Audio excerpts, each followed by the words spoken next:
로마서 16장 25절에서 27절 말씀 대독합니다. 나의 복음과 예수 그리스도를 전파함은 영세전부터 감추어졌다가 이제는 나타내신 바 되었으며 영원하신 하나님의 명을 따라 선지자들의 글로 말미암아 모든 민족이 믿어 순종하게 하시려고 알게 하신 바 그 신비의 계시를 따라 된 것이니 이 복음으로 너희를 능히 견고하게 하실 지혜로우신 하나님께 예수 그리스도로 말미암아 영광이 세세 무궁하도록 있을지어다. 아멘. 오늘로서 로마서 168번째 강의로 마침을 하게 되었습니다. 시간적으로 보니까 대략 한 2년 반 동안 주일마다 이 말씀을 계속해서 강의해 왔던 것 같은데요. 많은 사람들이 로마서를 일컬어서 복음의 진수다라고 말을 합니다. 그래서 우리가 로마서만을 꿰뚫고 있다면은 우리 복음이 결코 견고하여서 흔들리지 아니할 수 있다. 그래서 로마서를 통하여서 성경 전체를 풀어가고 또 로마서를 통하여서 우리가 성경 전체를 볼 수 있다면은 그 신앙이 견고하게 설 수 있다라고 말을 합니다. 제가 방금 전에 로마서를 일컬어서 복음의 진수다라는 표현을 했는데요. 사도 바울이 어떠한 목적을 가지고 이 로마에 있는 교회에게 편지를 썼을까요? 사도 바울이 이 로마에 있는 교회에게 이 편지를 쓰고자 하는 목적은 단 하나였어요. 제가 방금 복음의 진수라고 하지 않았습니까? 그래서 예수 그리스도로부터 또 배우고 받은 그 복음을 전하기 위함이었던 것입니다. 그래서 시작하는 즈음에도 이 복음이라고 하는 단어를 사용하였고 또 오늘 우리가 로마서 16장 마침을 하게 되었는데 이 마지막 끝에도 역시 복음이라고 하는 단어가 새겨져 있는 것을 보게 됩니다. 그래서 시작과 마침을 통하여서 우리가 알 수 있는 것은 사도 바울이 이 로마서 1장에서 16장까지 로마 교회에게 전하고 또 그 말씀을 저도 또 여러분들에게 전하는 단 한 가지의 목적이 있다면은 복음이 과연 무엇인가, 복음이 무엇인가라고 하는 이 사실을 깨닫고 또 이 사실을 전달하기 위한 목적이었는 줄로 믿습니다. 사도 바울 로마서를 시작하는 즈음에 1장 1절에 자신을 이렇게 소개하고 있죠. 예수 그리스도의 종 바울은 사도로 부르심을 받아 하나님의 복음을 위하여 택정함을 입었으니, 이 말씀을 강조하기 위해서 조금 문장을 바꿔본다면은 사도 바울이 하나님으로부터 택함을 받았다라는 거예요. 하나님부터 택함을 받았는데 과연 무슨 일을 하도록 하기 위하여서 바울이 예수 그리스도로부터 택함을 받게 되었는가 라고 하는 질문을 던진다면 그에 대한 답은 바로 복음을 위하여서였다라는 거예요. 복음을 위해서 사도 바울이 예수 그리스도로부터 만세전부터 택함을 입었다라는 것입니다. 그러면서 이어지는 말씀이 이 복음이 과연 무엇인가? 내가 이 복음을 전해야 하는 것이 내 사명이고 목적인데 이 복음이 무엇인가에 대한 정의를 역시 내려주고 있는데, 이 복음은 하나님이 선지자들을 통하여 그의 아들에 관하여 성경에 미리 약속하신 것이라. 이 복음은 하나님이 선지자들을 통하여 그의 아들에 관하여 어디에 약속하신 것이라? 성경에 미리 약속하신 것이라.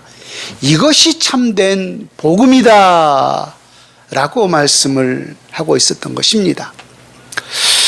여러분, 이 복음이라고 하는 이 헬라어 원문을 보게 되면은 유앙겔리온이라는 단어를 쓰고 있어요.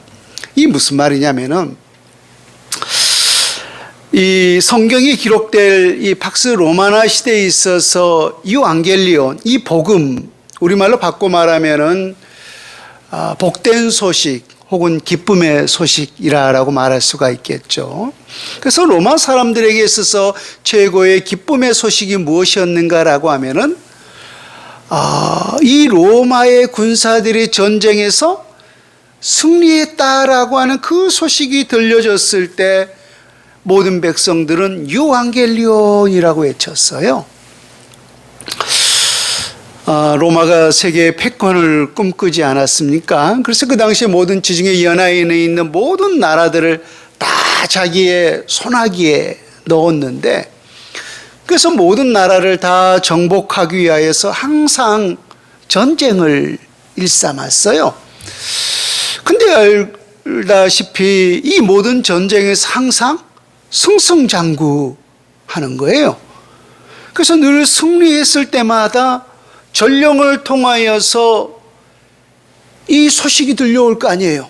우리 군사들이 이번 출정을 했는데 이번 전쟁에서는 과연 승리했는가 패전했는가, 이 소식이 백성들에게 들려오는데 항상 이 유앙겔리온이라는 소식이 들려왔다라는 거예요.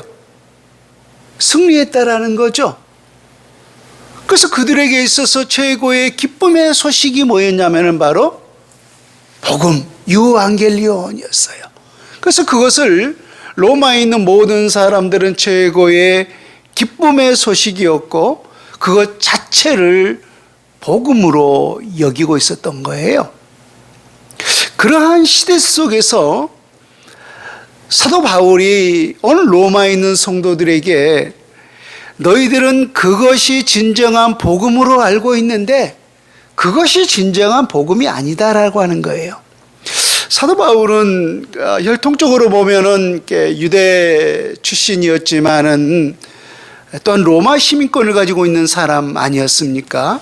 그래서 로마에 살고 있는 사람들의 많은 문화와 이 모든 것들을 상당히 많이 알고 있는 사람이었어요. 언어적인 표현들도.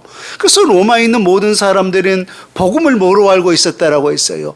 전쟁에서 승리하는 그 소식이 우리 가운데 들려왔을 때 그것을 복음으로 여기고 있었다라고 하는 거예요. 그렇게 알고 있는 이 로마에 있는 교인들에게 혹은 로마에 있는 사람들에게 그것이 우리의 진정한 복음이 아니라 사도로 부르심을 받아 하나님의 복음을 위하여 택정함을 입었으니, 다시 말하면 예수 그리스도 자체가 바로 우리에게 있어서 진정한 복음이다 라고 이 복음을 새롭게 정리해 주고 있었던 것입니다. 여러분, 어쩌면 우리에게도 저마다 분명히 소망하는 기쁨의 소식이 있을 거예요. 저도 많은 질병 속에 갇혀져 많은 고통의 나날들을 겪어본 그런 시간들이 있었지만은 어느 날 내가 아프는 그 부분에 신약이 발견되어서 개발되어서 그 약 한 알만 먹는다면은 내 모든 신장이 새로워진다. 내 모든 간이 새로워진다. 내 모든 피가 맑게 됐다.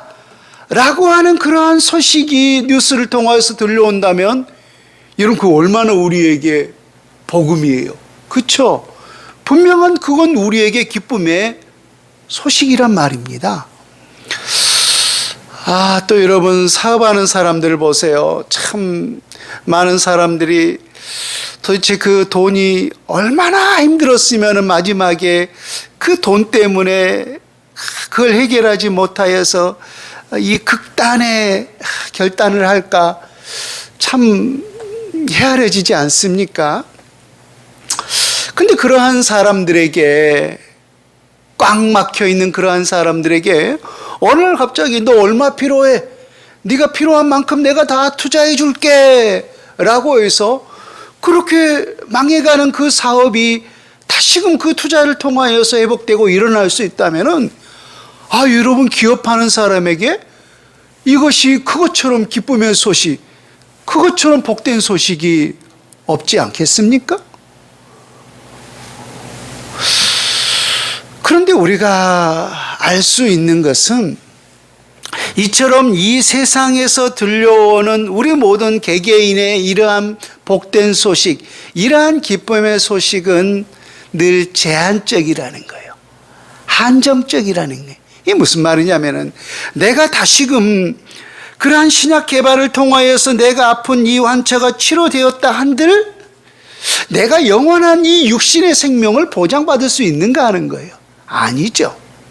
언젠가는 또 다른 질병으로 인하여서 또 다른 아픔으로 인하여서 우리는 언젠가 한번 죽을 수밖에 없는 거예요.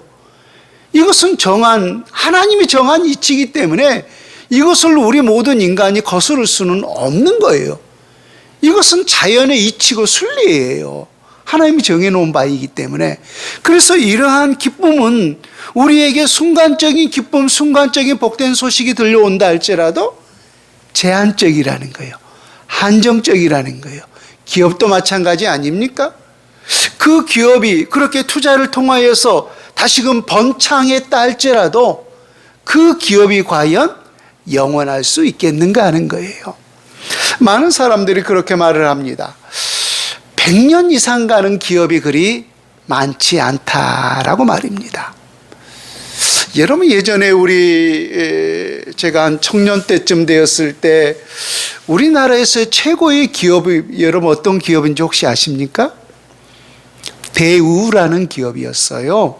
오히려 삼성과 현대보다 대우가 더 큰 기업이었었습니다. 근데 그렇게 그 큰 기업이 대한민국에서 제일 큰 최고의 기업이 물론 여러 가지 정치적인 탄압도 있었다라고도 볼 수도 있겠지만 어찌되었든 그 큰 기업에 이렇게 허무하게 무너지리라고 누가 과히 상상이나 할 수 있었겠는가 하는 거예요. 참 그 대우 기업이 무너지면서 저희 고향에 참 아픈 소식이 들려왔었는데 무슨 말이냐면은 이 대기업들에서 이 낙도 같은데 이렇게 병원도 지어지고 어려움이 있으면 이렇게 도와주기도 하고 그러지 않아요?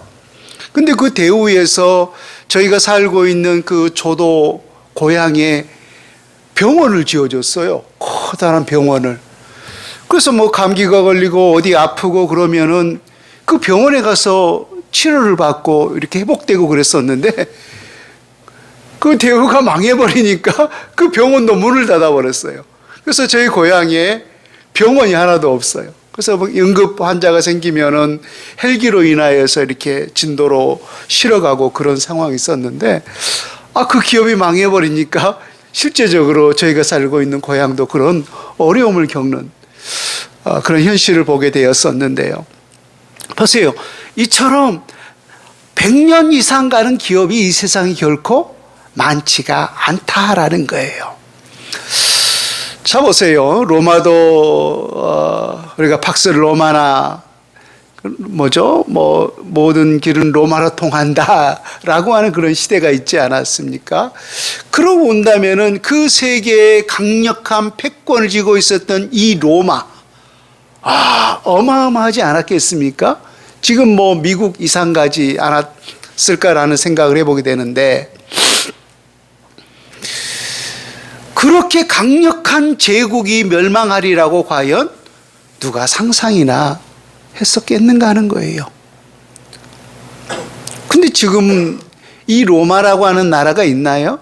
물론 저기 지금 이탈리아 어느 작은 한 도시의 이름이 로마로 남아있을 뿐이지 로마라고 하는 그 제국은 이 세상에 흔적도 없이 사라지고 말았어요.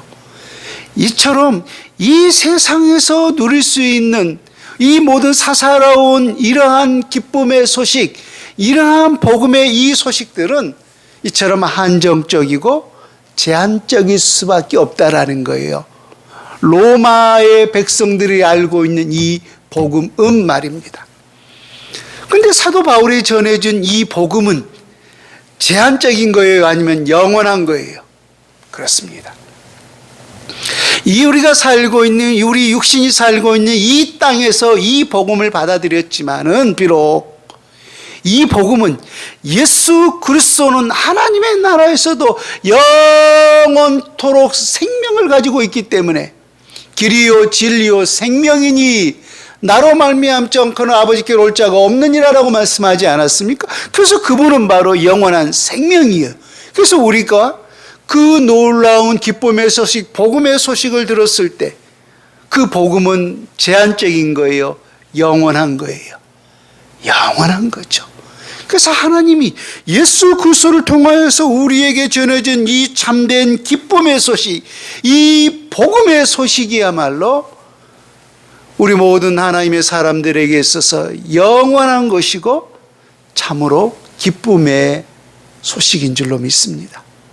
그래서 사도 바울이 이 로마의 성전 소식이 들려왔을 때 그것을 복음으로 여기고 있었던 이 로마의 교인들에게, 로마의 백성들에게, 또 이 시대 속에서 우리가 어떠한 기쁨으로 알고 있는, 그렇게 알고 있는 것들의 복음에 대해서 그것이 우리의 복음이 아니라, 그것이 우리의 진정한 기쁨이 아니라 예수 그리스도만이 진정한 복음이요, 예수 그리스도의 소식이 우리에게 영원한 참된 기쁨의 소식임을 사도 바울이 새롭게 정의를 내려주고 있었던 것입니다. 그러면서 이 복음에 대한 내용을 좀 더 구체적으로 설명을 하고 있는데, 아까 복음이 누구라고 했습니까? 예수 그리스도라고 했죠. 그래서 1장 2절에 보면은 예수 그리스도는 선지자들을 통하여 성경에 미리 약속되어 있었다라고 있는데, 오늘 본문 25절과 26절을 한번 보십시오. 아까 우리가 시작하는 즈음에 이렇게 복음에 대한 정의를 내렸다면은 26절에 그 복음을 좀 더 확장시키고 있는 것을 보게 돼요. 본문 25절과 26절에 보면 나의 복음과 예수 그리스도를 전파함은 영세전부터 감추어졌다가 이제는 나타내신 바 되었으며 영원하신 하나님의 명을 따라 선지자들의 글로 말미암아 모든 민족이 믿어 순종하게 하시려고 알게 하신 바 그 신비의 계시를 따라 된 것이니라고 했어요. 마지막에 보면은 그 모든 복음을 신비의 계시다라고 표현했어요. 여러분, 신비를 우리는 영어로 미스테리라고 표현하죠. 미스테리라고 하는 것은 우리가 정확하게 그것을 알 수 있다는 거예요? 아니면 우리의 이성적인 사고로 우리가 전혀 잘 분간할 수 없다라는 거예요? 잘 알 수 없는 상황을 일컬어서 우리는 미스테리라고 말을 하잖아요. 근데 이 복음이 마치 미스테리처럼 그렇게 계시가 되어져 있었다라는 거예요. 이 신비의 계시라라고 하는 것은 우리가 요한계시록에 보면 레벨레이션, 이 계시록 이렇게 되어 있는데, 좀 쉽게 표현한다면은 어느 일정 기간 동안에 감추어진 뭔가 있었는데 이 감추어진 것들이 그 정한 시간과 정한 때가 되면 드러나게 된 거예요. 이게 지금 감추어져서 여러분 모르죠? 근데 뭔가 있다라고 하는 사실은 알아요. 근데 이걸 치우니까 나타나고 드러나게 된 거예요. 그러니까 계시라고 하는 표현이 바로 그런 뜻입니다. 감추어졌던 것이 있었는데 그것이 일정한 시간과 시기와 시점이 되면 나타나고 드러나게 되었다라고 하는 것이 이게 바로 계시인데, 무엇이 이렇게 계시가 되었다라는 거예요? 예수 그리스도에 대한 복음이 그렇게 신비의 계시로 이루어졌다라는 거예요.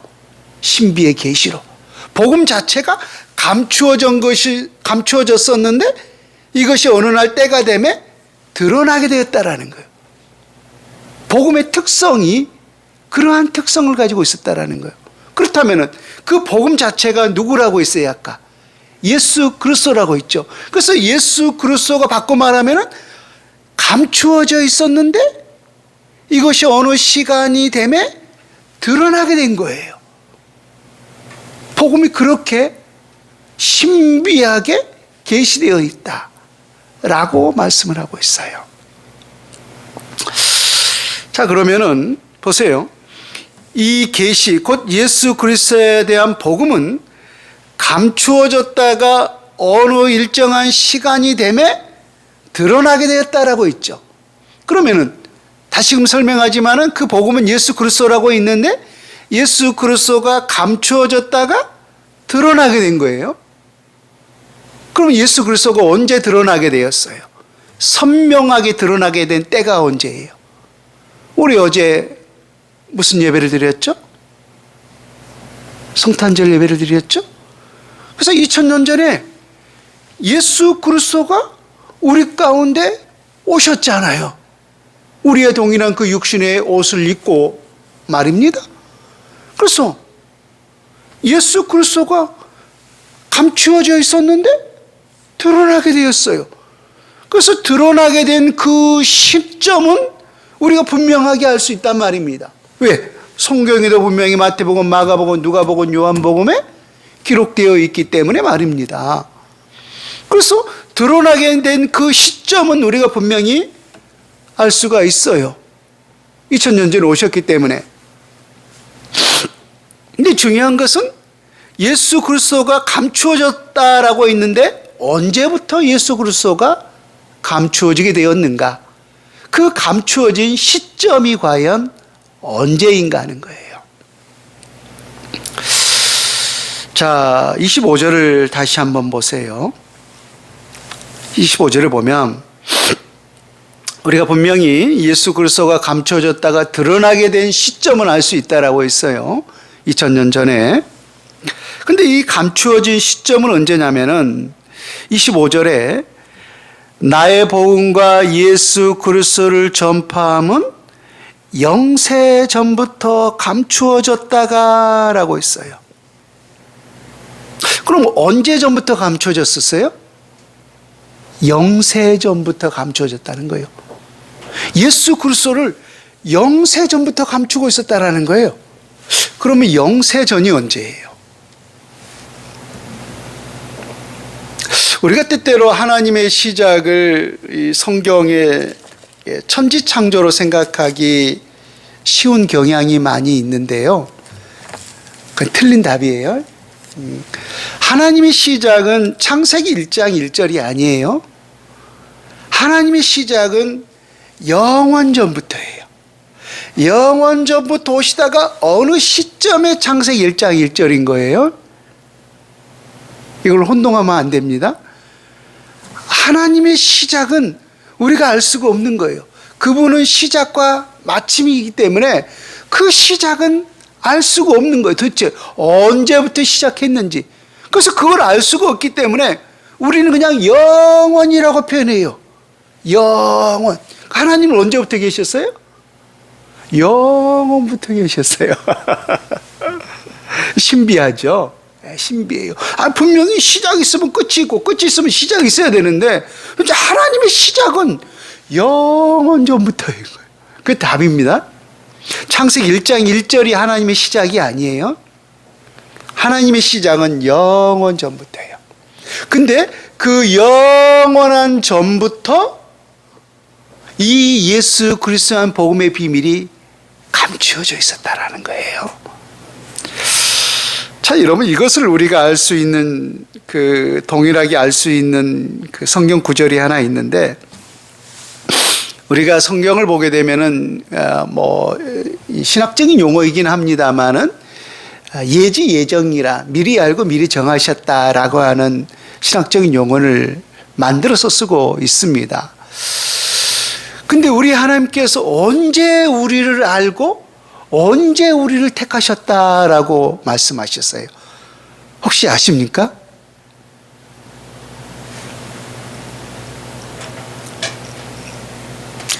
여러분, 영원 전부터예요.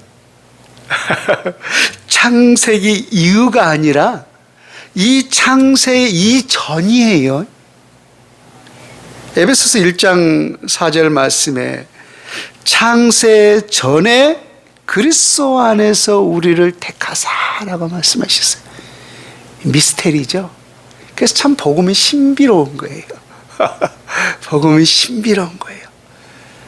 창세 전에 이미 우리를 알고 예수 그리스도 안에서 우리를 택하셨다는 거예요. 그래서 우리를 택하신 그 시점도 영세전부터 했던 거예요. 영세전부터. 그래서 하나님의 복음은 참 우리 인간이 표현할 수 없는 신비로운 겁니다. 신비로운 것. 참 그런데 대단한 것은 그 신비로운 것을 여러분이 믿고 있다는 거예요. 하나님 우리에게 그런 믿음을 주셔서 우리는 믿게 될 수 있는 줄로 믿습니다. 그런데 이것이 바로 하나님의 첫 번째 그 복음의 비밀이 감추어진 이 첫 번째 시점을 우리가 영세 전부터라고 그 한 시점을 제가 설명을 했는데, 또 두 번째 시점을 여러분들에게 좀 더 알 수 있게 표현한다면은 그 시점이 언제냐면은, 이 감추어진 시점이 언제냐면은 성경이 기록될 시기예요. 무슨 말이냐면은 이 구약 성경이 기록될 그 모든 시기 속에, 다시 말하면 이 모든 구약 성경 속에 예수 그리스도의 이 놀라운 복음의 비밀이 감추어져 있었다라는 거예요. 근데 또 하나, 이것이 과연 감추어만 졌는가라고 우리가 생각해 본다면은 또 아니올시다요. 분명히 감추어져 있지만은 또 어떤 곳에는 드러나 있기도 해요. 드러나 있기도 해요. 그래서 어떤 자에게는 우리 주님께서 감추고 싶기도 하고, 또 어떤 자에게는 깨닫게 하려고 드러나게 해주시기도 하셨다라고 있죠.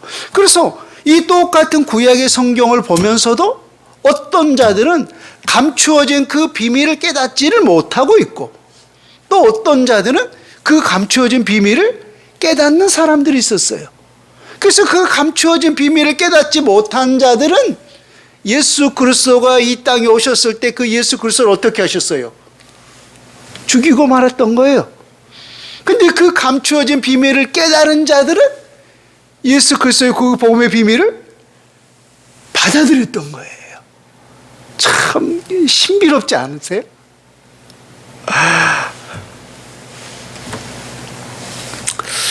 그래서 이 예수 그리스도에 대한 복음의 비밀을 아까 로마서 1장 2절에 보면은, 이 복음은 선지자들을 통하여 그의 아들에 관하여 어디에 미리 약속하신 것이라고 했어요? 성경에 미리 약속하신 것이라고 했죠.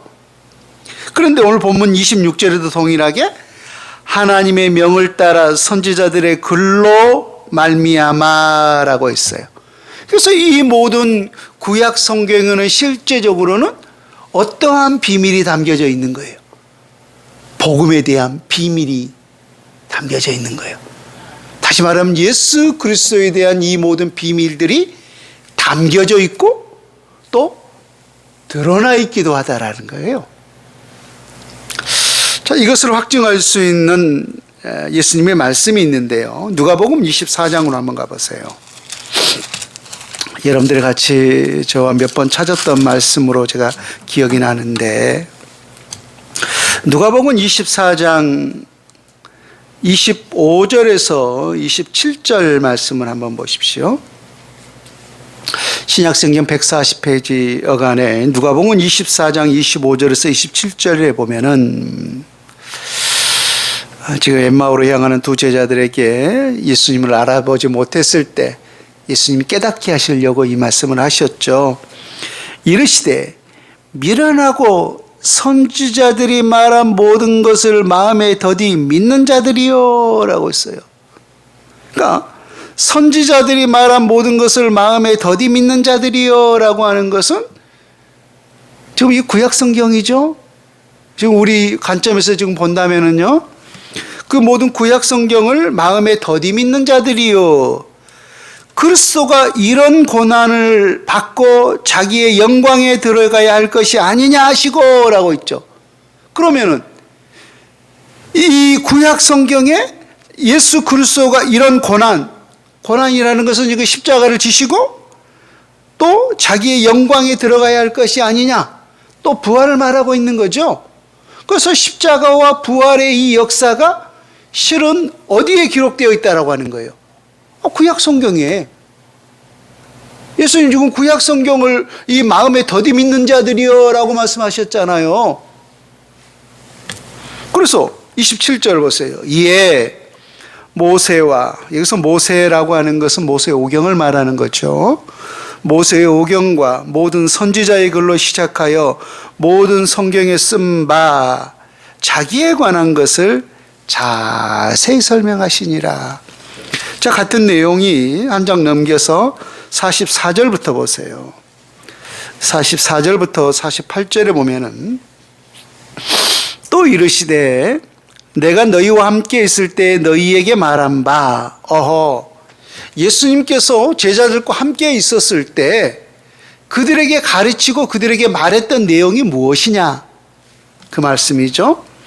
모세의 율법과 선지자의 글과 시편의 나를 가리켜 기록된 모든 것이 이루어져야 하리라 한 말이 이것이라 하시고, 이것이 뭐죠? 예수 그리스도의 십자가에 고난을 받아 죽으시고 다시금 부활하시고, 이것이 지금 어디에 기록되어 있었다는 거예요?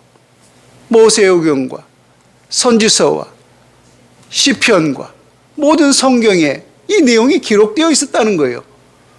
그러면은 지금 이 사실을 지금 이 자들은 깨달은 거예요? 깨닫지 못한 거예요? 깨닫지 못한 거죠. 왜 깨닫지 못했어요? 감추어져 있으니까. 감추어져 있으니까. 그래서 우리 주님께서 그것을 드러나게 지금 깨닫게 해주신 거잖아요.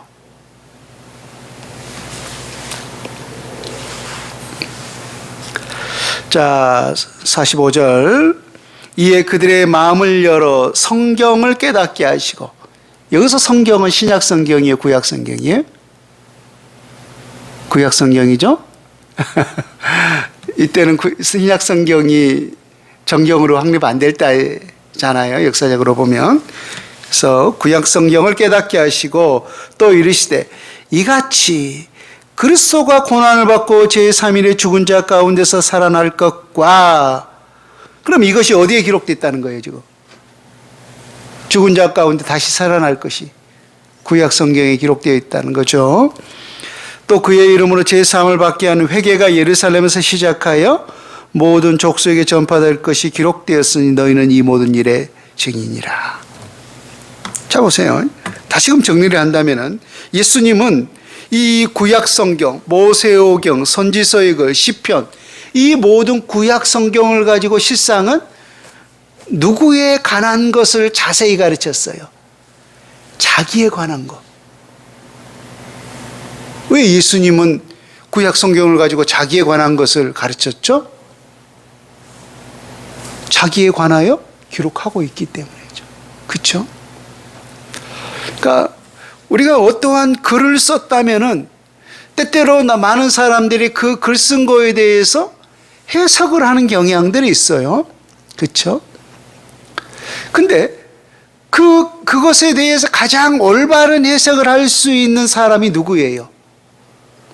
글을 쓴 사람이죠. 그러면 성경의 기록자는 실은 누구예요? 그렇죠? 성령의 감동에 의해서 기록되기 때문에 삼위일체 하나님이시잖아요. 예수님은 하나님이시잖아요. 그래서 성경의 기록자예요. 그래서 예수님은 누구보다 이 모든 성경이 어떠한 목적으로 기록되어 있는지를 누구보다 잘 알고 계시는 분이었어요. 기록자처럼 잘 아는 사람이 없다라고 했잖아요. 그래서 예수님은 자기에 관한 것을 자세히 설명해 줬던 거예요. 왜? 이 모든 구약 성경에 예수 그리스도에 대한 비밀이 담겨 있었기 때문에 말입니다. 자, 그렇다면 우리가 성경이 정말로 그러한가? 우리 구약 성경을 한번 좀 그럼 한번 찾아봅시다. 아까 말했듯이 예수님은 이 모든 시편과 선지서의 글과 모세오경을 가지고 자신에 관하여 자세히 설명하셨다라고 했죠. 그럼 정말로 구약 성경에 예수 그리스도에 대한 그 내용들이 기록되어 있는가? 그럼 우리가 예수님에 대한 좀 선지식을 여러분들이 잠깐 말씀을 드린다면은, 예수님이 이 땅에 우리의 동일한 육신의 몸을 입고 오셔서 이루신 드러나게 된 그 모든 사역을 한번 보자 이거예요. 그럼 첫 번째, 탄생하셨죠? 그렇죠? 그리고 십자가에 죽으셨죠? 세 번째는 죽은 자 가운데서 부활하셨죠? 마지막에는 많은 제자들이 보는 가운데 승천하셨죠? 그래서 더 자세히 나눌 수도 있겠지만은 크게 4단계로 나눈다면은 탄생과 죽음과 부활과 승천이에요. 그럼 아까도 우리가 예수님이 직접 말씀하기도 하셨지만은 실제적으로 구약 성경 속에 예수님의 이 탄생에 대한 내용이, 죽음에 대한 내용이, 부활에 대한 내용이, 승천에 대한 내용이 기록되어 있는가? 대표적으로 제가 4구절만 찾아왔어요. 한번 보십시다. 첫 번째, 이사야 7장 14절 말씀.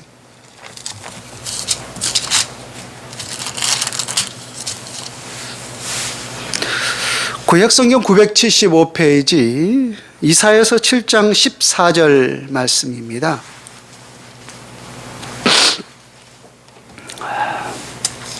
제가 읽습니다. 그러므로 주께서 친히 징조를 너희에게 주실 것이라. 보라, 처녀가 잉태하여 아들을 낳을 것이요 그의 이름을 임마누엘이라 하리라 라고 있어요. 그래서 마태복음 1장인가요? 2장에 보면은 예수 그리스도가 태어났을 때 그 천사를 통하여서 그의 아버지 요셉에게 그의 이름을 지어주죠. 뭐라고 2개를 지어주죠? 예수라라. 자기 백성을 죄에서 구원할 자이심이라. 임마누엘이라 하리라. 하나님이 우리와 함께 하심이라 라고 했죠. 근데 그에 대한 예언이 이미 누가 했어요? 이사야서는 예수님이 오시기 전에 약 700년 전에 활동했던 선지자죠. 보라, 처녀가 잉태하여 아들을 낳을 것이요 그의 이름을 임마누엘이라 하리라. 예수님의 탄생에 대해서 이미 선지자가 예언을 하고 있었던 거예요. 자, 시편으로 가보세요. 여러분, 시편이 굉장히 중요합니다. 시편 22편 16절에서 18절 한번 보십시오. 구약성경 818페이지 보면은 시편 20편 16절에서 18절. 개들이 나를 에워쌌으며 악한 무리가 나를 둘러 내 수족을 찔렀나이다. 수족을 찔렀나이다. 내가 내 모든 뼈를 셀 수 있나이다.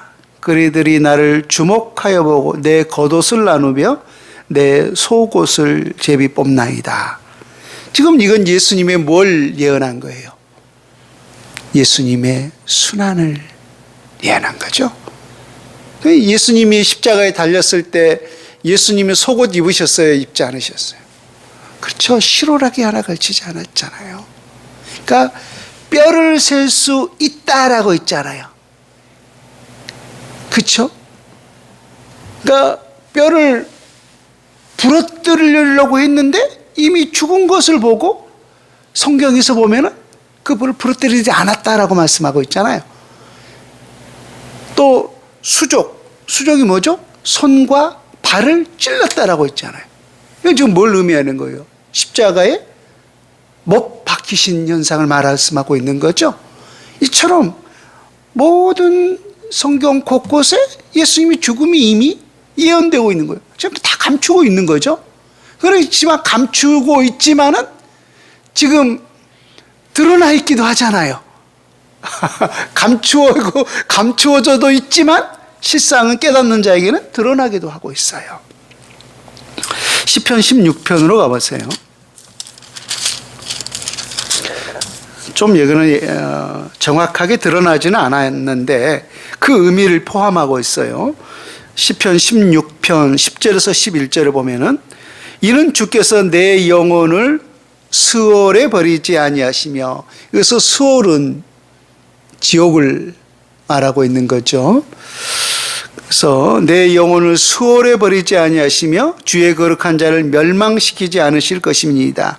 주께서 생명의 길을 내게 보이시리니 주의 앞에는 충만한 기쁨이 있고 주의 오른쪽에 영원한 즐거움이 있나이다. 그러니까 그 수월에 버리지 아니하시고 생명의 길을 보여주셨어요. 그러니까 예수님이 죽으셔서 영원한 지옥불에 떨어지신 거죠. 영원한 사망에 갇히셨잖아요. 근데 그 영원한 사망에 가둬놨어요. 아니면은 그 사망 권세를 깨뜨리시고 죽은 자 가운데서 생명으로 부활하셨어요. 생명으로 부활하신 거죠. 그러니까 이 모든 내용이 지금 또 어디에 기록되어 있는 거예요? 시편에 16편에 기록되어 있던 거예요. 24편으로 가보세요.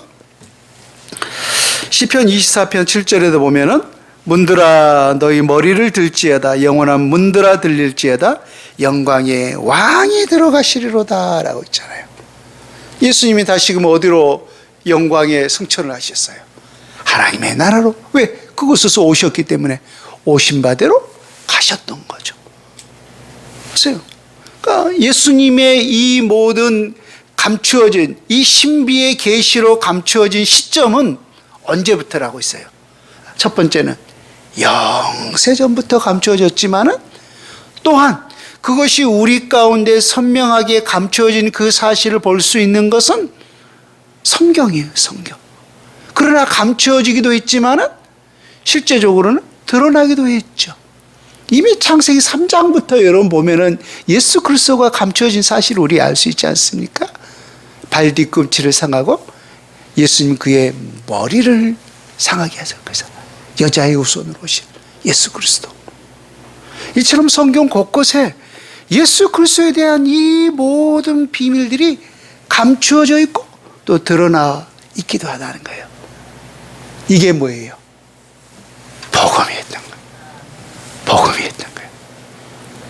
예수 그리스도가 우리에게 있어서 진정한 복음이었던 거예요. 그 사도 바울은 보세요. 우리가 지난 고린도 전서에도 보면은 얼마나 많은 고난과 고통과 죽을 고비고비들을 넘겼습니까? 한 번은 그가 죽은 줄 알고 성 밖에 내버리기도 했잖아요. 그런 가운데서도 불구하고 또 살아나서 또 일어나서 뭘 전하는 거예요? 복음을 전하는 거예요.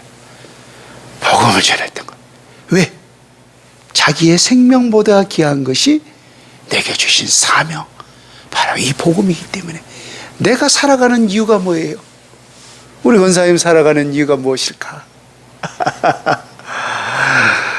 여러분, 우리가 살아가는 이유는 복음인 줄로 믿습니다. 우리 이렇게 한번 고백했으면 좋겠습니다. 내가 살아가는 이유는 복음 때문입니다. 정말입니까? 그렇습니다. 여러분, 우리가 현실을 바라보고 내가 처해 있는 상황을 바라보면은 그것 때문에 슬퍼하고 그것 때문에 아파하지 않을 사람 아무도 없어요. 그렇죠? 대통령이 더 편하게 지낼까, 내가 더 편하게 지낼까, 여러분 한번 생각해 보세요. 안 꺼내주면 안 꺼내준다고, 꺼내주면 꺼내준다고, 이러면 이런다고, 저러면 저런다고. 어휴, 그 자리에 얼마나 힘들겠어요, 여러분. 근데 우리 그런 걱정은 안 하잖아요. 그런 걱정 안 하잖아요. 그러고 보면 여러분들은 저 편한 거예요, 어떻게 보면요. 여러분, 이 로마서를 마치면서 여러분들에게 부탁이 있습니다. 우리에 대한 이 복음의 사명, 사도 바울이 하나님의 이 복음을 위하여서 택정함을 입었으니라고 했어요. 저 여러분, 우리 모두 우리 하나님께 택정함을 입은 사람인 줄로 믿습니다. 언제? 그쵸, 영세전부터, 만세전부터 그리스도 안에서 우리를 예정하사라고 했잖아요. 그래서 우리도 사도 바울처럼 택정함을 입은 사람이에요. 근데 과연 무엇을 위해서 우리 하나님께서 이 땅에서 우리를 택하셨을까요? 그에 대한 정답은 여러분 바울과 같은 줄로 믿습니다. 복음을 위하여서. 그래서 내가 살아가는 이유는 복음뿐일세. 우리 그런 마음을 가지고 한 해를 잘 마무리하시고 또 그런 마음을 가지고 우리 또 2022년 새해를 우리 멋지게 한번 열어갔으면 좋겠습니다. 아멘.